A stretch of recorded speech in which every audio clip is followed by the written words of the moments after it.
And thank the Lord for this new month, no, kung saan we will focus on missions to preach the gospel. And I am blessed. And I hope na tayo rin po ay blessed, for this is the day that the Lord has made to rejoice and to be glad, no? And to worship and praise Him.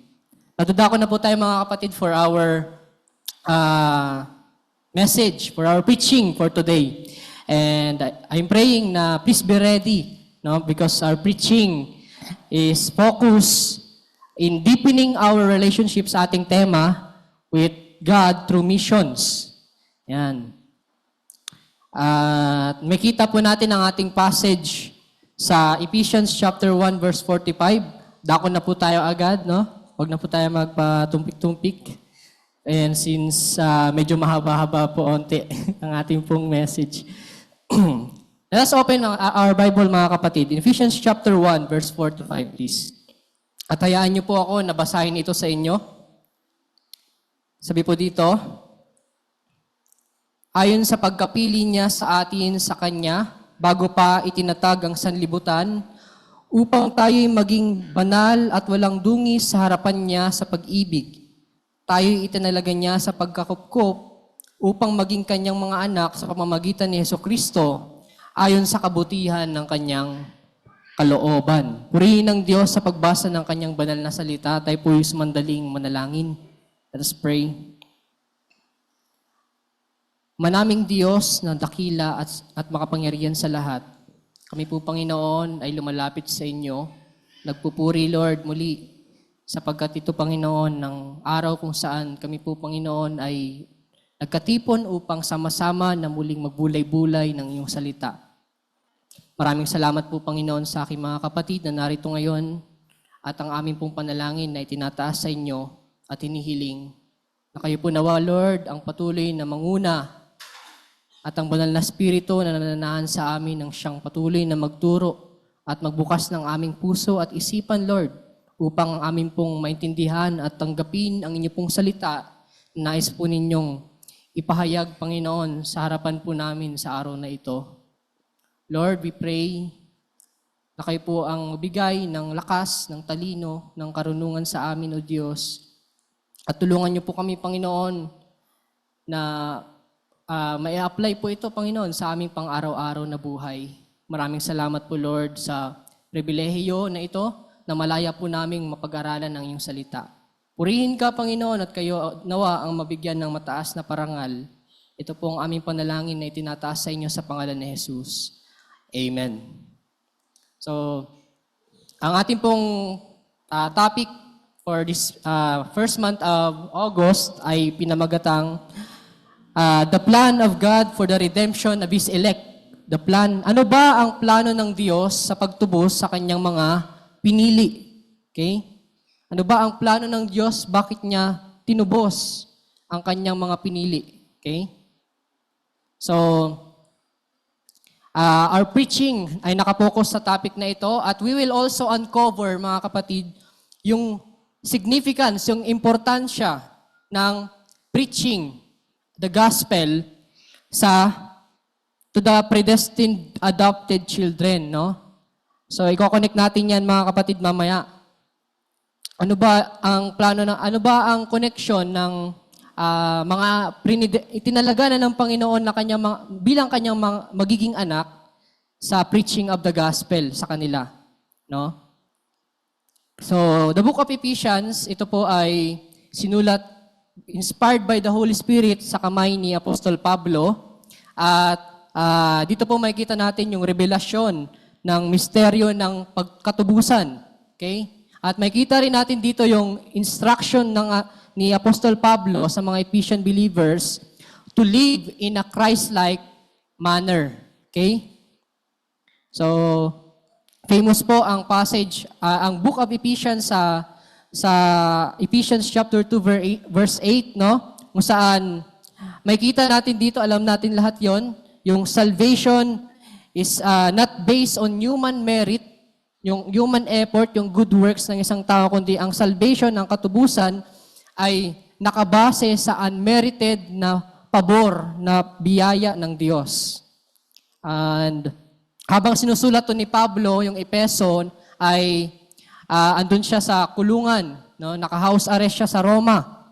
At kaya, kung makikita rin, pabasahin natin yung Ephesians, makikita natin dito yung full armor of God. So, habang sinusulat ni Apostle Paul ito, nakatingin siya sa Roman soldier, yung armor niya. Okay?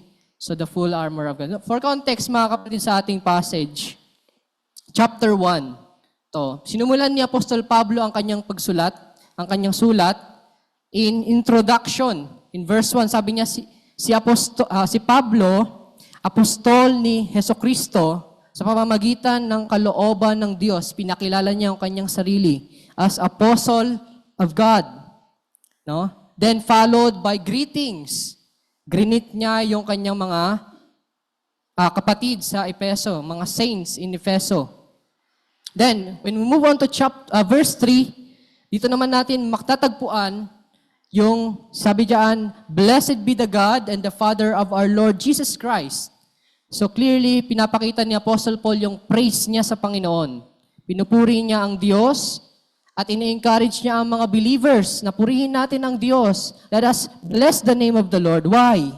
What is the reason for him praising God? Ano ba yung reason? And may kita rin natin yan sa verse. No? Sabi diyan, "It is because of the spiritual blessing of God na kanyang pinasagana, no? Na kanyang ipinagkaloob, iniregalo sa atin in the heavenly places." Okay? So pag-aaralan natin yan. There are two spiritual blessing. Meron tayong makikita niyan na dalawang spiritual blessing sa ating passage na binanggit. So dako na tayo sa verse 4 sa ating verse. Okay? Verse 4. Ano ba yung spiritual blessing na iyon? So, number 1, God had chosen some people before the foundation of the world. Before the foundation of the world. For what purpose? Ano ba yung purpose? To present them holy and blameless before Him sa pamamagitan ng ating Panginoong Yesus. Okay? So, ano ang makikita natin dito, mga kapatid? Ang makikita natin dito na ang Diyos ay soberanong pumili. Sa soberano niyang pagpili, no? Pinili niya ang some people para iligtas. So hindi pala lahat pinili ng Diyos. God did not send His Son para iligtas ang lahat ng tao, kundi meron lang siyang piniling some people. Okay? It means that God, before the foundation of the world, bago pa likhain ang mundo, is an electing God. He is a God who chose. Di ba? According to His purposes, according to His sovereign decree, sovereign will. So hold on a minute, Brother Hetchem. So yung pala na those who truly believe in Jesus at nakareceive ng salvation ay mga pinili pala ng Panginoon. No? So I thought na ako ang pumili sa Diyos. Ako yung nagpapasok sa Kanya sa aking puso. No? Marahil mga kapatid, ganito ang inyong tanong sa inyong isipan, na akala ko ako yung pumili sa Diyos, ako ang nagpapasok sa Kanya sa aking puso. And so, clearly, we are wrong. No? Parang ganito yung example, no? The person looking at the sun, at nakita niya na ang araw ay umiikot sa mundo. Pero ano yung decree ng Diyos? Na ang earth pala ang umiikot sa araw. Okay? Okay? So, hindi perspective natin ang importante, perspective ng Diyos. His will. And His will. No? Ayan yung truth. He first loved us. He first gave His Son for us. Before the time and all things began. He knew you, He knew me, He chose you, and He saved you. Amen? So Deuteronomy chapter 4, verse 6 to 7. Sabi diyan, clearly sa Old Testament, no, sa paano ba pinili ng Diyos yung Israel. And may kita natin sabi diyan, Deuteronomy chapter 7, verse 6 to 7. For you are a holy people to the Lord God, the Lord your God has chosen, diba? Has chosen you to be the people for His own possession out of all the people who are in the face of the earth. Okay, verse 7. The Lord did not set His love on you, nor chose you because you were more in number than any peoples, for you were the fewest. So, ano ba yung criteria ng Diyos? Why did He choose Israel? Verse 8.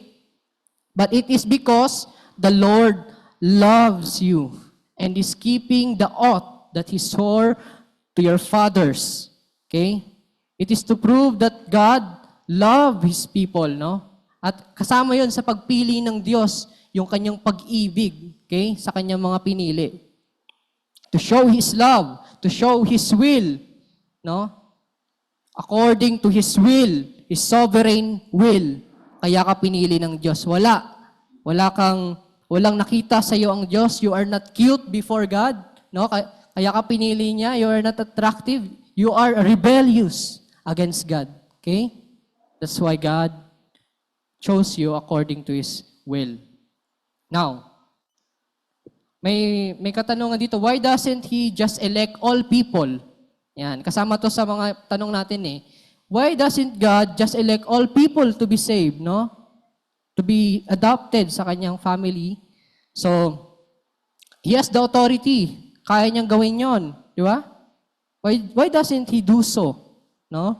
He could have saved all people, no? But He could also save none people, di ba?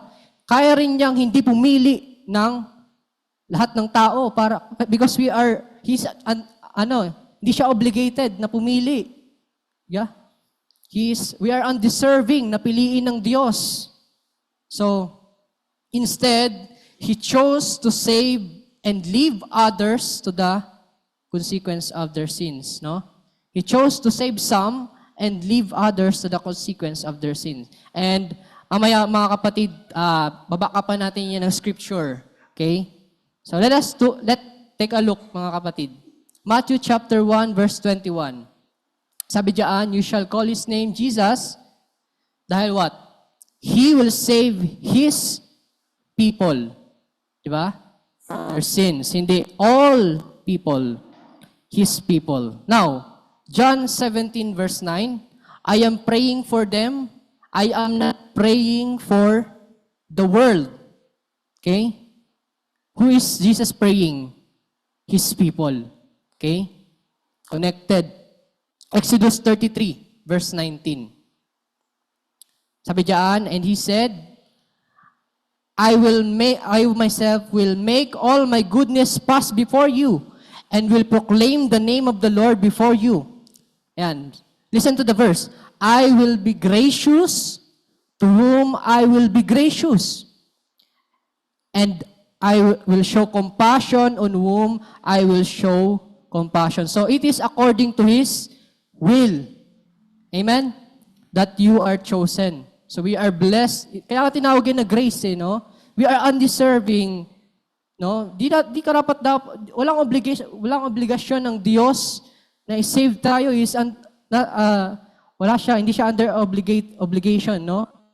We are undeserving, but still, because He wants to show His grace and His compassion, kaya sinave ka niya, no? So, ano ang response natin? We will praise Him. Amen? We will rejoice. Why? Because He showed me compassion and grace. Man, ayun dapat na hindi tatanungin mo pa ang Diyos ng, why Lord? No, but you will show your praise and adoration before God. Lord, I thank you. I am undeserving. Diba? But you save me. So this is God being God. Okay? He is God being God. He do what is pleasing before His sight according to His will. And our opinion doesn't matter. Amen? So, who can stand before God? Can you stand before God? Or can I stand sa Diyos? No. No one can stand before God because He is God. So Romans 9 verse 10 to 24 mga kapatid, dito natin malalaman. Romans 9 verse 10 to 24. Sabi dito, and not only this, but there was Rebekah also. She had conceived twins. Nanganak daw si Rebekah kay Isaac, no, ng dalawa. At di pa pinapanganak yan, pinili na ng Diyos kung sino yung mamahalin niya. Okay, sabi niyan, sabi sa verse 13, Jacob I loved. Notice the verb, past tense. I loved, but Esau I hated. Okay? Past tense. So di pa sila pinapanganak dito. So ano ba yung gusto iparating ng Panginoon? Verse 11, for though the twins were not born yet and had not done anything good or bad, what? So that God's purpose, according to His sovereign choice, would stand. So what shall we say then? Ito yung may criticism. Anong sasabihin natin ngayon? Meron bang injustices dito? No? Sabi diyan sa verse 14, what shall we say then? There is no injustices with God, is there? May it never be. So, natanong dito, may criticism, no? Ano ngayon sasabihin natin? Na unfair ang Diyos? No, absolutely not. Sabi diyan, yung word na ginamit diyan, may it never be, is a strong word for absolutely not. No. No? And may kita natin yan sa Psalm 1 verse 19 and Psalm 7 verse 9. God defines justice. He is the definition of justice. No, kung gusto mo na makita ang justice, tumingin ka sa Diyos. He is the definition of justice itself. Verse 15. Kinote ni Apostle Paul yung sinabi sa Deuteronomy, no? Sabi diyan, ay sa Exodus, sabi diyan, I will have mercy on whom I have mercy, and I will show compassion on whom I have compassion. So, nakadepende ba sa verse 16? Nakadepende ba yung salvation sa will ng men? No? No, but on God who has mercy. Okay? So, ano ba yung gusto iparating dito ng Diyos? To kill the pride of men. To kill the boasting of men. Okay? Kaya niya sinabi ito. Kasi, nasave ako, Lord, kasi dahil mabait ako. No? So, andun na yung boasting. Andun na yung pride. Diba? God wants to kill the pride of men. Kaya nga yun yung nagtapon kay Satan eh. Diba? Sa heaven. Why? Because he wants to be God. He wants to be like Him. So God hates proud, okay? And show mercy to the humble. God wants to kill the pride of men. Verse 18. Verse 17. For the scripture says to Pharaoh, for this very purpose I raised you. What? To demonstrate my power in you, that my name may be proclaimed throughout the whole earth. 18. So then He has mercy on whom He desires, and He hardens whom He desires. Then, is God, so may criticism dito. Verse 19 na naman, you will say to me then, why does He still find fault? For who resists His will? Yan. So, ibig sabihin dito, sabi dito ng criticism, how in the world, if all things is decided by God, makinig, can blame me because I did not believe in God. How in the world, no, na if things is decided by God, no, before the foundation ng mundo, and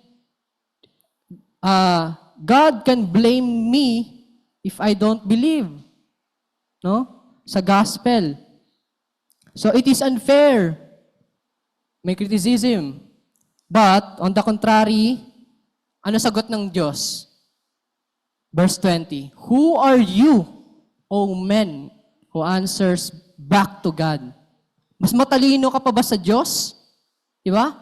Yung knowledge mo ba kapantay ng Diyos? Yung karunungan mo ba kapantay ng Diyos? No? So, clearly, the verse is saying, shut your mouth. No? Shut your mouth, you creature from the dirt. Ayun yung sinasabi ng verse. Okay? Don't God I don't call God's justice into question. So, ito, sinabi ni Apostle Paul, verse 21, verse 20, the thing molded will not say to the molder, why did you make me like this? Or does the potter have the right over the clay to make from the same lump one vessel for honorable use and another for the common use? Okay? What if, ito yung conclusion ni Paul. Conclusion ni Paul sa ginagawa ng Panginoon. What if, listen mga kapatid, this is saying, what does it matter to you on what God wants? Why should you criticize God? Are you more knowledgeable than Him? And in verse 23, sabi dito, and what if He did so to make known the riches of His vessel, of His glory upon vessels of mercy, which He prepared beforehand, and yung destruction, di ba? And although willing to demonstrate His wrath, so gusto ipakita ng, what if gusto ipakita ng Diyos yung kanyang mercy at yung kanyang wrath, no? Because all people are undeserving of His mercy in the first place, no? So, God wants to show His wrath and His mercy. Okay, so, He will be glorified in His wrath, and He will be glorified more in His mercy. Amen? So, does God have the right to put His wrath on display? His holiness or His righteousness on display? So, sino tayo para anuhin ang Diyos, di ba?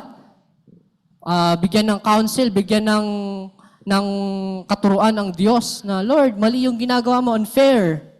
No? So, God has the right to do everything He wants to do. Why? Because He is God. Sino tayo? Creature lang tayo. No? So, and it is for His glory. Okay? It is for His glory, and there is no injustices na mangyayari, mga kapatid. There's no injustices in the first place. He defines justice. He is the definition of justice. And if you want fairness, mga kapatid, kung gusto mo ng fairness, lahat ng tao din dito sa buong mundo ay tatapon sa impyerno. Gusto mo ng fair? And all people will go to hell. But God showed His mercy. To save some, to love some. So we are blessed, we are blessed beyond measure, because of His grace na Kanyang ipinagkaloob sa atin. Kaya nga tinawag na grace di ba? Biyaya. At respond natin, sobrang ma-appreciate natin ito. Lord, thank you. Your grace saved me. Your grace saved me.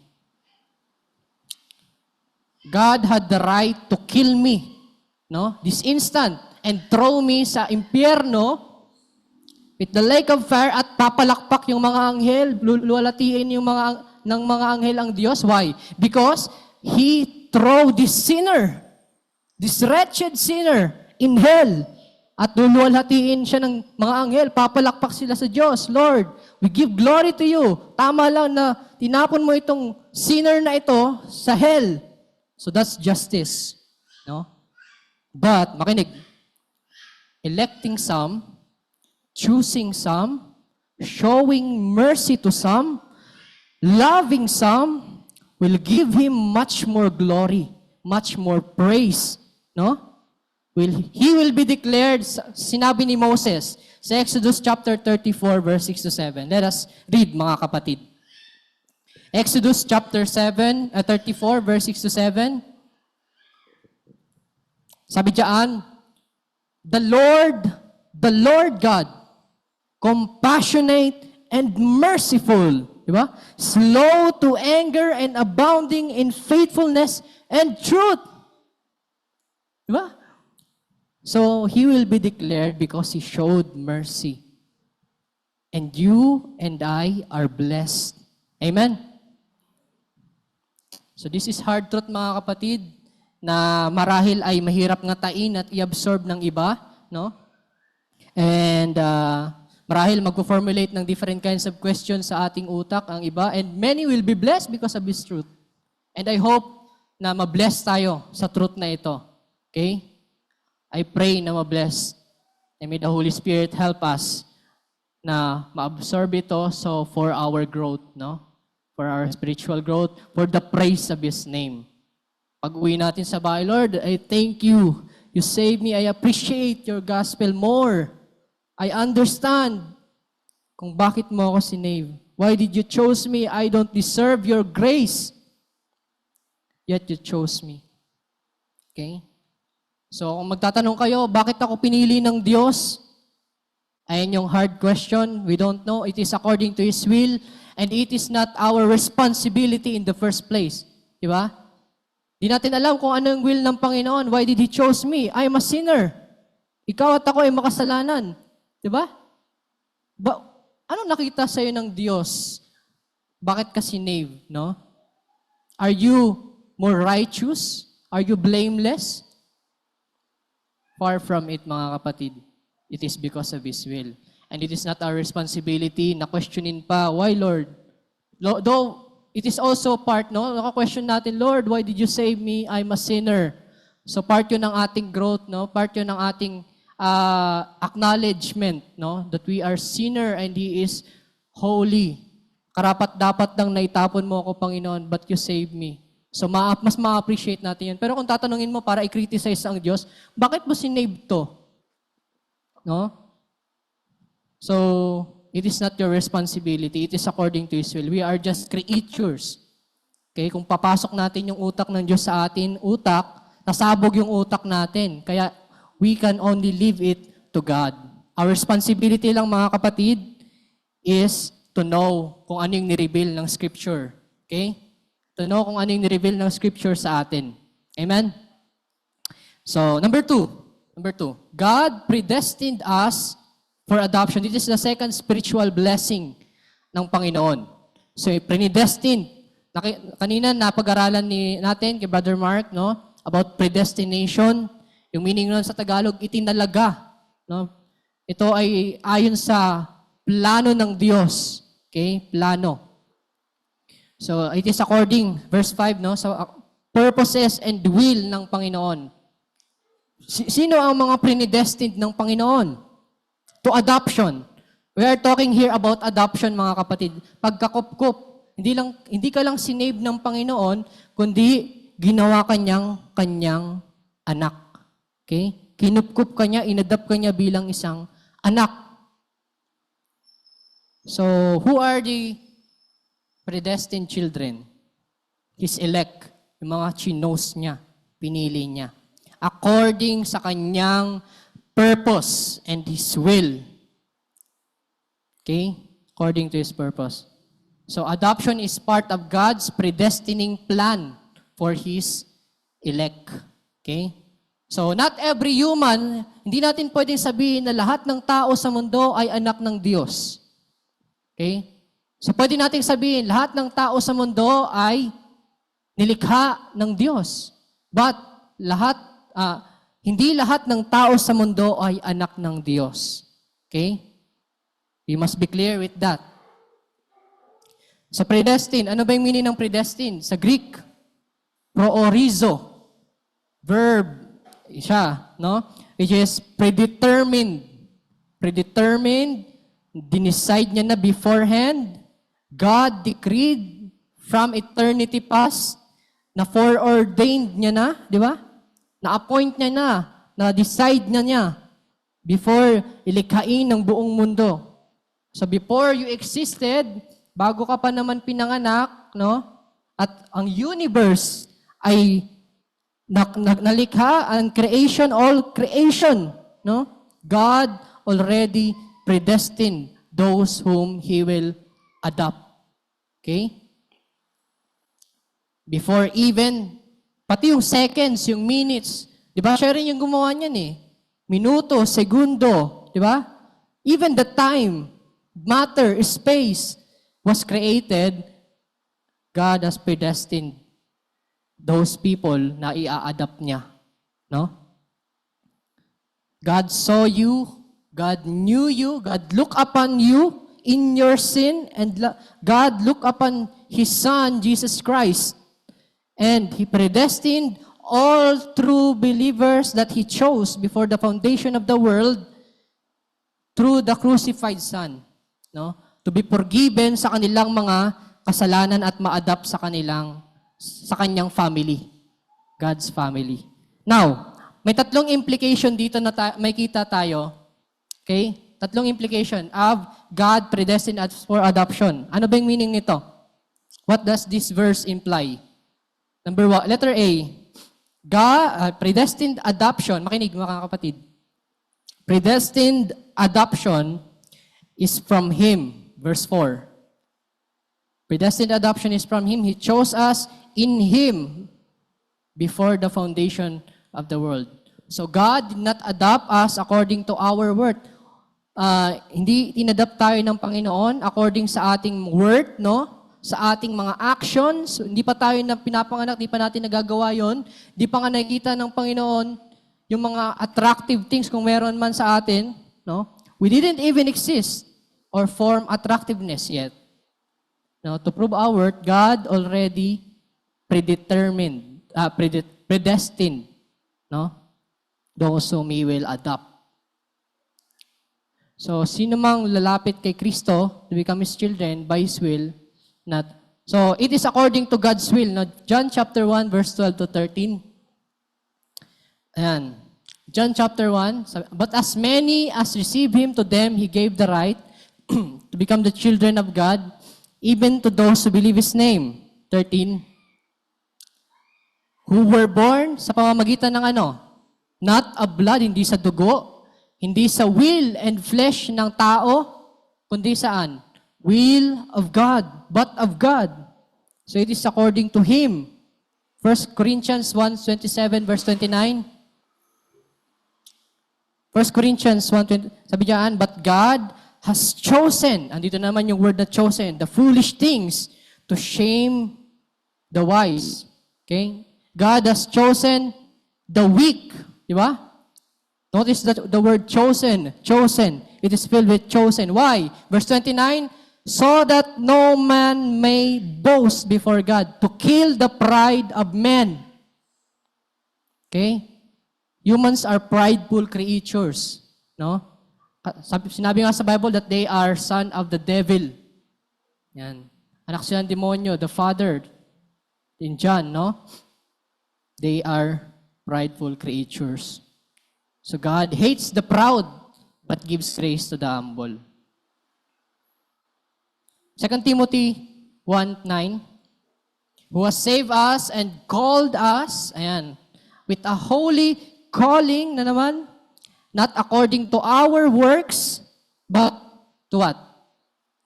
According to His purpose and His grace. Amen? Which was granted us in Christ from all eternity. So from all eternity. From eternity past, present, and even future eternity. Okay? Pastor John MacArthur, ito.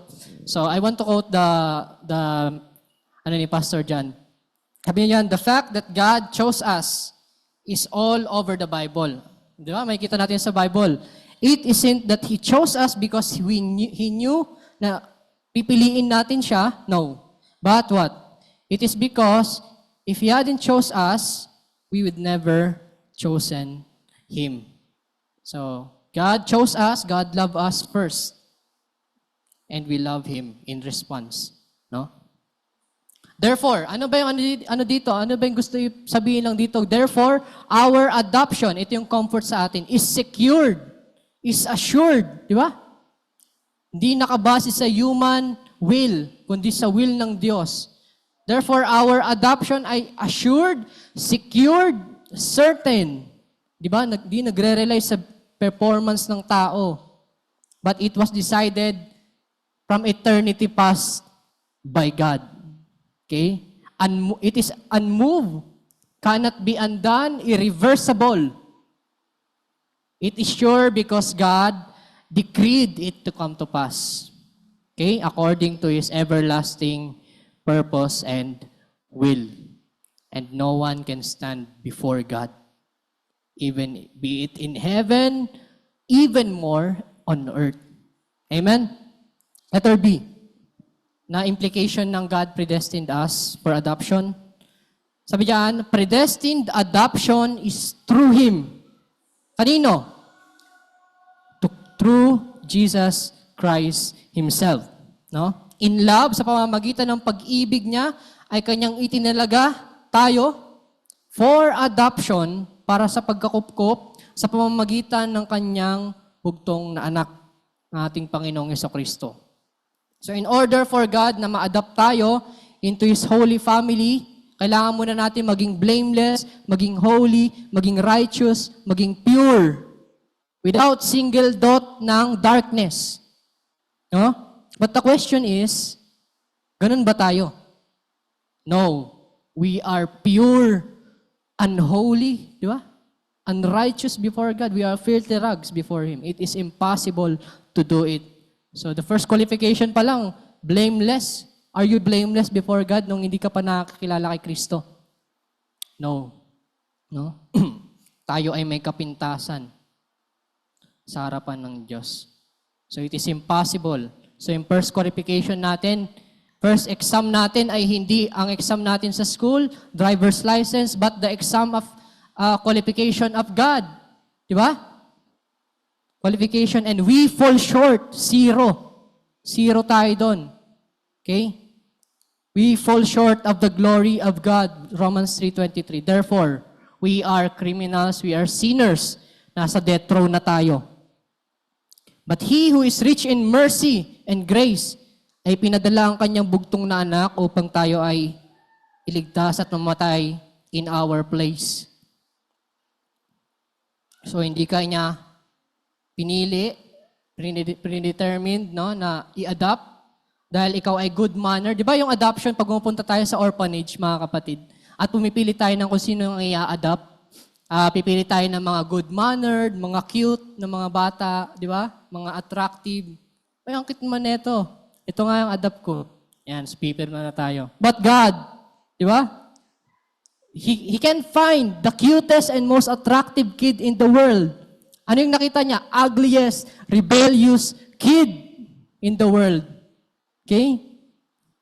He cannot find the cutest and most attractive kid. Only the ugliest and rebellious children. But since God wants to show His mercy, sabi diyan, for all have sinned and fall short, Romans 3:23-25, of the glory of God, and are justified by His grace as a gift. It is all by a gift. As a gift. Regalo ng Diyos. Through the redemption of Jesus Christ, His Son. No? Na pinorward niya as a propitiation by His blood para sa kapatawaran ng kasalanan and to be received by faith sa pamamagitan ng pananampalataya. Why? This was to show God's righteousness, His divine forbearance. He had passed over former sins. Okay? So now, kaya nung klinote ng Diyos ng righteousness ni Kristo tayo, sino na nakikita niya? Si Kristo. Hindi na yung ugliest kid, yung rebellious kid na ikaw, kundi pag tumingin na ang Diyos sa'yo, He can see Christ, His Son, His love, and only begotten Son. Diba? Whom He loved before the foundation of the world. Before things exist, He loved Him. Amen? So that is how. And now we can say, Abba Father, our God, our Father, because, why? Of the Lord Jesus Christ. Through Him. Through Him. No? Our Father. Letter C. So letter C, implication, predestined adoption is for Him. For Him. Okay, according to the purpose of His will. Verse 5. So sa pamamagitan ng pag-ibig ng Diyos, He predestined us for adoption through Jesus Christ, what? For His glory. For His glory. It will end all for His glory. Sa glory ng Diyos. At sa pamamagitan ng ginawa ng Diyos, maluluwalhati siya. May tataas siya at mabibigyan siya ng mataas na parangal at pagpupuri sa kanyang mga inadopt na mga children na kanyang pinili. So as we begin to understand, mga kapatid, this great spiritual blessing, no? At ang goal ng adoption, it is according to the purpose of His will. Verse 6, kung pupunta tayo sa Ephesians chapter 1, babalang tayo ng onti kasi hanggang chapter 5, verse 5 lang yan eh. Ephesians chapter 1, verse 4, 5, punta tayo sa 6. Okay? Sabi diyan, to praise His glorious grace. Okay? So, God adopted us to the praise of His glorious grace for His glory. God loves His glory and there's no one in His creation who deserve it. Siya lamang ang deserving na mabigyan ng kaluwalhatian. Di ba?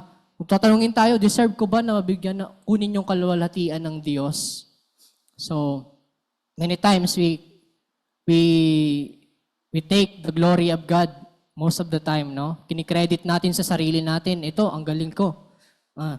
So, dahil sa ang dami kong wealth, no? Ang dami kong fame. So, I did my best because of my, di ba? But it is because of God for His glory. That's why He gave you strength, He gave you knowledge and everything. And He adopted you for His glory. No? It is God's work so that no man may boast before Him.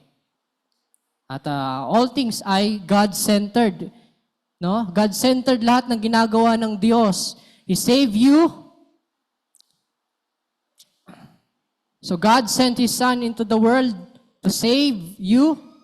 He opened your spiritually blind eyes. He gave you a new heart para manampalataya, di ba? And He saved you. So all because for Him, no? For Him, for His glory. He, hindi my. Okay? And Psalm 27, ano naman to sa atin? Kung makita natin yung glory ng Panginoon, does it affect us? Ano ba yung natin dito? Yung stand. Psalm 27 verse 4, si King David. Ayan. So si King David ay tinutugis ni Saul. Saul, papatayin na siya. Pinagganap siya nito at pero ikaw ba naman paghanapin ng presidente ng Pilipinas? Ikaw ba naman magtago? Di ba? So ganun din, natakot si David. And instead pumunta siya sa Panginoon at nag-pray siya. Sabi niya, Panginoon, kung babasahin natin yung 27, sabi niya, Panginoon, You are my salvation and my light, no? In whom I will never fear anyone. Kahit papaligiran nila ako, Panginoon, kahit katayin nila ako, kahit hugutan pa nila ako ng ulo, kahit kainin pa ang aking laman, no? I will never fear. Why? One thing, Lord. One thing. Kahit ganun na lang ang gawin nila sa akin, but one thing, Lord, I ask you, sabi diyan, that I may dwell in the house of the Lord all the days of my life, to behold the beauty of the Lord and to meditate in His temple. So one thing is to be with you, Lord. No? Is to behold your glory. So, ibig sabihin pala, yung glory ng Panginoon ay magbibigay sa atin ng joy. As we praise God's glory, it is our satisfaction, our eternal joy. Amen? As we see God, napaka-glorious ng Panginoon and I am blessed to see this wonderful. Hindi ako natapon sa impyerno, but I see the glory and I behold the glory of God. And it was wonderful. It was so beautiful. It was glorious. Amen? So to meditate, to behold the beauty of the Lord, and to meditate. Kahit katayin na ako, Panginoon, pugutan na ako ng kainin ng aking laman, I will behold your glory. That is one thing that I ask you. No? So hindi clearly natatakot si David sa kamatayan. No? Instead, he rejoiced. Lord, ito na. Pero hindi pa rin nangyari yun eh. Namatay si David sa old age. Hindi siya namatay sa pamamagitan ng tabak. Okay? So, we must understand that the praising of His glory will be our everlasting joy and satisfaction. He gets the glory, we get the joy and satisfaction. So that is the three implication of adoption. Now, follow-up question mga kapatid, at malapit na po tayo magtapos. Follow-up question, if God chose the people na kanyang definitely na isi-save, no? And be adopted, then, yung preaching ba ng gospel is unnecessary? Ito ba, na talaga na ng Panginoon pala yung mga ililigtas niya, huwag na. Hindi na ako mag-share ng gospel. No? So, hindi mga kapatid, absolutely not. No? The preaching of the gospel, through the preaching of the gospel, yung mga elected ng Diyos, yung mga lost sheep ng Diyos ay mako-called unto salvation. That is the purpose why God has decreed it to happen. He will use us, His elect, to reach out those whom also He elected na lost pa, hindi pa nakatanggap ng salvation. Nakakarinig ng gospel, to be called out unto salvation. Okay? So, napaka-importante, kaya napaka-importante ng missions, ng evangelism, ng preaching of the gospel. Diba? Even Paul, si Paul yung nagsulat ng Romans, diba? Binasa natin kanina. Alam niya yung predestination, yung election, pero anong ginagawa pa rin niya?